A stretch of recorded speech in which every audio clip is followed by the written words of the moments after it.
लड़के ने लड़की की नजरें बचाकर चुपके से उसे देखा, लेकिन लड़की को गुस्सा नहीं आया क्योंकि वह वही है जिसे उसके पिता ने उसके लिए खास तौर पर निजी आया रखा है। ये आया न सिर्फ आकर्षक है बल्कि दबंग भी है। जब छोटे साहब को स्कूल के गुंडों ने परेशान किया तो उसने एक दहाड़ में सबको चौंका दिया। बिना कुछ कहे सीधे गुंडे की साइकिल के टायर पंचर कर दिए। धमकी और डराने के बाद ये बच्चे डर के मारे भाग गए। इसी गर्मजोशी ने छोटे साहब को आया के प्रति मोहित कर दिया। उसी दिन दोनों को अकेले समय बिताने का मौका मिला। माता पिता घूमने चले गए और छोटे साहब व आया घर पर अकेले रह गए। जैसे ही माता पिता गए, दामिनी आया छोटे साहब के साथ मस्ती करने लगी।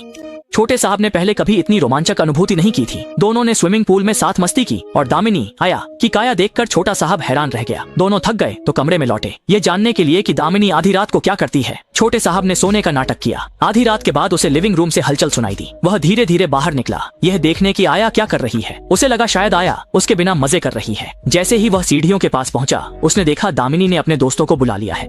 इस समय वे लोग सच या साहस खेल रहे थे। जब सब खेल में मग्न थे, छोटा साहब खुद को रोक नहीं पाया और छुपकर देखने लगा। जब बोतल आया की ओर घूमी, उसने साहस चुना और उसका साहस था कि उसे वहाँ मौजूद सभी को चूमना था। लेकिन आया ने हिचकिचाहट नहीं दिखाई और वहाँ मौजूद हर किसी को चूम लिया। ये देखकर छोटा साहब का चेहरा शर्म से लाल हो गया। जैसे ही उसकी बारी आई जिसे आया पसंद करती थी, आया ने अचानक 2 स्टील की छुरियां निकाल ली और उसके कुछ समझने से पहले ही ये दृश्य देखकर छोटा साहब इतना डर गया कि उसके कपड़े भी भीग गए। असल में आया और उसके ये दोस्त एक दुष्ट संगठन के सदस्य थे। वे एक प्राचीन अनुष्ठान के जरिए सबसे मासूम बालक का खून पवित्र किताब पर टपकाना चाहते थे ताकि उनकी सारी इच्छाएं पूरी हो सकें। उनका निशाना छोटा साहब ही था। ये सुनकर छोटा साहब घबरा गया, तुरंत अपने कमरे की ओर भागा, पुलिस को फोन किया और पूरी बात बताई। फिर वह ऐसे दिखाने लगा जैसे कुछ हुआ ही ना हो और बिस्तर पर लेटकर सोने का नाटक करने लगा। तभी आया और बाकी लोग कमरे में आ गए और पहले से तैयार की हुई सुई निकालकर छोटा साहब की बांह में चुभो दी।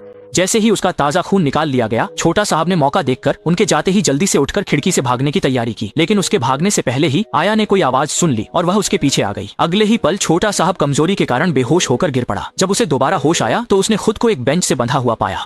उसने एक छोटी छुरी से रस्सी काटने की कोशिश की और मजाक में मसल मैन से पूछा कि वह कपड़े क्यों नहीं पहनता, जिससे सब हैरान रह गए। असल में वह समय बर्बाद कर रहा था, लेकिन मसल मैन गुस्से में आ गया और जाकर उसे लात मारकर जमीन पर गिरा दिया और बिना कुछ कहे अगले ही पल छोटे श्वाई को मारने की कोशिश करने लगा।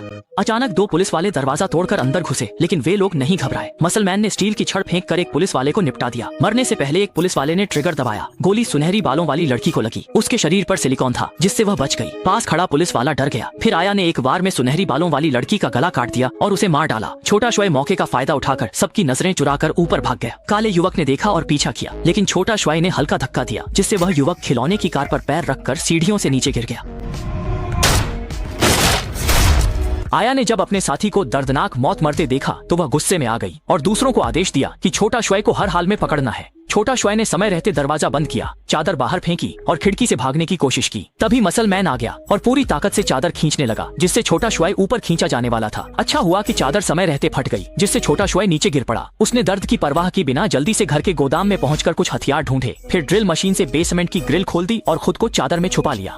जैसे ही काली लड़की सुरागों का पीछा करते हुए वहां पहुंची, छोटा श्वाई ने जल्दी से बची हुई आतिशबाजी निकाली और फ्यूज जला दी। सामने वाली बस कुछ कदम दूर थी कि आतिशबाजी छूट गई, लेकिन वह सही निशाने पर नहीं लगी। जोरदार धमाके से सामने वाली डरकर चूहे के जाल पर पैर रख बैठी। छोटा श्वाई ने मौके का फायदा उठाकर बेसमेंट से भाग निकला और काली लड़की पर कीटनाशक स्प्रे किया। आग की लपटें कीटनाशक से टकराईं और धमाका हो गया, जिससे छोटा श्वाई भी दूर जा गिरा। बस इसी तरह काली लड़की वहीं मुफ्त खाना पा गई, यानी मारी गई। छोटा श्वाई ने चैन नहीं लिया कि मसलमैन उसका पीछा करता हुआ आ गया, लेकिन मसलमैन के अपने उसूल थे। वह ताकत का गलत इस्तेमाल नहीं करना चाहता था, इसलिए उसने तय किया कि छोटा श्वाई पहले भाग सकता है। आखिरकार छोटा श्वाई फिर भी उसके हाथ लग गया। नाजुक मौके पर वह झटपट नीचे झुका और मसलमैन को गिरा दिया। फिर जोरदार लात उसके छोटे भाई पर मारी, लेकिन इतनी चोट से मसलमैन को फर्क नहीं पड़ा। उसने लिन शाओ जी की तरह छोटा श्वाई को ऊंचा उठा लिया। संकट की घड़ी थी। दरवाजे के पास अचानक कोई हलचल सुनाई दे। वह स्कूल का बदमाश था जो उसे तंग करता था। अब घर के बाहर अंडे फेंक रहा था। अंडे फेंकने के बाद वह त्याव तावपूर्ण नाचने लगा। यह देखकर मांसपेशियों वाला आदमी भी सहन नहीं कर पाया। उसने छोटे श्वाई को कहा कि वह बदमाश की पिटाई करे। जान बचाने के लिए छोटे श्वाई ने हिम्मत जुटाई और लात मारी, पर असर नहीं हुआ। उल्टा बदमाश ने उसे घूंसा मारकर गिरा दिया और सिर पर अंडा फोड़ दिया। छोटे श्वाई लाचार जमीन पर पड़ा रहा। जब मांसपेशियों वाले आदमी ने उसे उठाया, छोटे श्वाई ने भी उसकी नकल करते हुए उसके चेहरे पर मारा।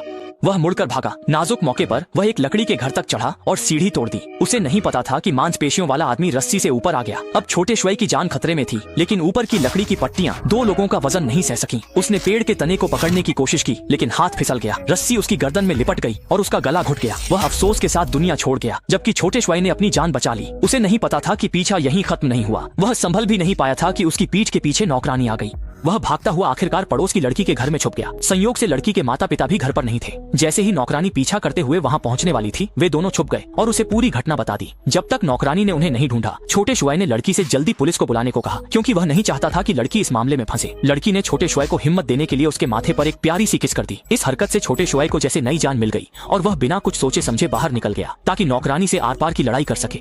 वह अपने घर भागा, लेकिन वहाँ भी नौकरानी नहीं मिली। तभी सुनहरे बालों वाली लड़की ने उस पर हमला किया और स्टील की छुरी से मारने की कोशिश की। अगले ही पल लड़की के सिर में गोली लगी। यह गोली नौकरानी ने चलाई थी, जिसने छोटे शुआए को बचा लिया। नौकरानी ने झूठ बोला कि उसने छोटे शुआए को भाई समझा था और मारने का इरादा नहीं था, लेकिन इतना सब कुछ झेलने के बाद छोटे शुआए को उस पर भरोसा नहीं हुआ। उसने नौकरानी की पवित्र किताब में आग लगा दी। जब नौकरानी आग बुझाने दौड़ी, छोटे शुआए ने बाहर भागकर पड़ोसी की कार स्टार्ट की और तेज रफ्तार में निकल गया। कार बेकाबू होकर टकराई और अगले ही पल कार और घर दोनों चकनाचूर हो गए। जब छोटे शुआए कार से बाहर निकला, उसने देखा नौकरानी कार के नीचे थी। पता नहीं वह जिंदा थी या मर चुकी। जो छोटे शुआए पहले डरपोक और कमजोर था, अब हिम्मत के साथ सामने आया और गैंग को खत्म कर दिया। इसलिए कहा जाता है, मुश्किलों से डरना नहीं चाहिए, किसी परेशानी में घबराना नहीं चाहिए। इसी के साथ फिल्म खत्म होती है।